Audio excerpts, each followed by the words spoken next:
Rinosh George എന്ന പേര് മലയാളികൾക്ക് കൂടുതൽ സുപരിചിതമായത് താരം ബിഗ് ബോസ് മലയാളം സീസൺ 5-ൽ മത്സരാർത്ഥിയായതിനു ശേഷമാണ്.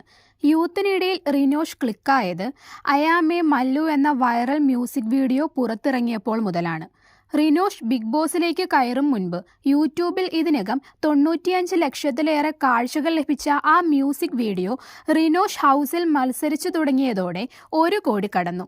നിരവധി ഹിറ്റ് ആൽബങ്ങൾ ഒരുക്കി ശ്രദ്ധേയനായ താരം ഇടയ്ക്ക് സിനിമയിൽ നായകനായും അഭിനയിച്ചിരുന്നു. എന്നാൽ ബിഗ് ബോസ് മലയാളത്തിന്റെ 5-ാം സീസണിൽ പങ്കെടുത്തതിന് ശേഷം റിനോഷിന്റെ വിശേഷങ്ങൾ അറിയാൻ കാത്തിരിക്കുകയാണ് ആരാധകർ. ഏറ്റവും പുതിയതായി ബെക്കാഡി എന്ന പേരിൽ ഒരു ആൽബം പുറത്തിറക്കിയിരിക്കുകയാണ് താരം. ബിഗ് ബോസിൽ സഹതാരമായി ഉണ്ടായിരുന്ന മോഡലും നടിയുമായ ലച്ചുവിനെ വെച്ചാണ് റിനോഷിന്റെ ആൽബം എത്തിയിരിക്കുന്നത്. അതേസമയം ഇതിനെപ്പറ്റിയും തന്റെ ബിഗ് ബോസ് അനുഭവങ്ങളും സൈന സൗത്ത് പ്ലസിന് നൽകിയ അഭിമുഖത്തിലൂടെ പങ്കുവച്ചിരിക്കുകയാണ് താരം ഇപ്പോൾ. ബിഗ് ബോസിൽ പോയിട്ട് ആളുകൾ വെറുതെ അടിയുണ്ടാക്കുന്നതൊക്കെ കണ്ടപ്പോൾ അതൊക്കെ നാടകമായിട്ടാണ് എനിക്ക് തോന്നിയത്.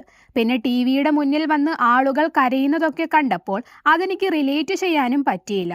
കോമഡി ആയിട്ടാണ് കരുതിയത്. ആ പ്ലാറ്റ്ഫോമിലേക്ക് പോയപ്പോൾ ഞാൻ കരയുന്നതും ആരും കാണണമെന്ന് ആഗ്രഹിച്ചില്ല. പക്ഷെ അവിടെ ചെന്നതിന് ശേഷം ഞാനും അങ്ങനെയായി. ഒരു സ്ഥലത്ത് പോയിരുന്നു കരഞ്ഞിരുന്നു. അങ്ങനത്തെ എന്തേലും വീഡിയോ കണ്ടാൽ ഇപ്പോൾ താനത് നോക്കാറ് പോലുമില്ല. കാരണം അതൊരു മോശമാണെന്നാണ് കരുതിയിരുന്നത്. പക്ഷേ ആ ഷോ അതെല്ലാം പുറത്തു കൊണ്ടുവന്നു. പിന്നെ മറ്റൊരാൾ കരയുന്നതിൻ്റെ വീഡിയോ കണ്ടിട്ട് ഞാനത് ജഡ്ജ് ചെയ്താൽ അയാളുടെ വികാരം എന്താണെന്ന് എനിക്ക് മനസ്സിലാകാത്തത് കൊണ്ടാണെന്ന് പറയാം. 9-ാം ക്ലാസ്സിൽ പഠിക്കുമ്പോൾ നീ ഇവിടെ പഠിക്കേണ്ടെന്ന് പറഞ്ഞ് എന്നെ സ്കൂളിൽ നിന്നും പുറത്താക്കിയിരുന്നു. അതെനിക്ക് വലിയ വിഷമം തന്ന കാര്യമാണ്. എൻ്റെ വീടിൻ്റെ അടുത്തുള്ളവരൊക്കെ ആ സ്കൂളിലാണ്. അതുകൊണ്ട് എന്നെ സ്കൂളിൽ നിന്നും പുറത്താക്കിയത് ആരും അറിയാതെ ഇരിക്കാൻ വേറെ യൂണിഫോം ഇട്ടിട്ട് ഞാൻ വേറെ വഴിയിലൂടെ പോവുകയാണ് ചെയ്തിരുന്നത്. പക്ഷേ ആ സ്കൂളിൽ ചെന്നതിന് ശേഷമാണ് എൻ്റെ ജീവിതത്തിൽ വലിയ മാറ്റങ്ങൾ ഉണ്ടാവുന്നത്. വളരെ കോൺഫിഡൻസ് ഉണ്ടാവുകയൊക്കെ ചെയ്തു.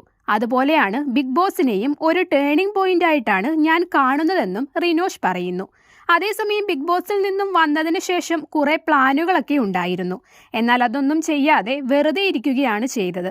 പിന്നീടാണ് ഇപ്പോൾ ബെക്കാഡി എന്ന ആൽബം എടുക്കുന്നത്. ബിഗ് ബോസിൽ നിന്നും ലച്ചുവിനെ വെച്ച് ആൽബം എടുക്കാമെന്ന് പറഞ്ഞിരുന്നു. അത് പുറത്തു വന്നതിന് ശേഷമാണ് ഓർമ്മിച്ചത്. എന്നാൽ ബിഗ് ബോസിലേക്ക് പോകുന്നതിന് മുൻപ് തന്നെ ലച്ചുവുമായി ആൽബം ചെയ്യാൻ തീരുമാനിച്ചതാണ്. അന്ന് പേഴ്സണലായിട്ട് അവരെ അറിയില്ലായിരുന്നു.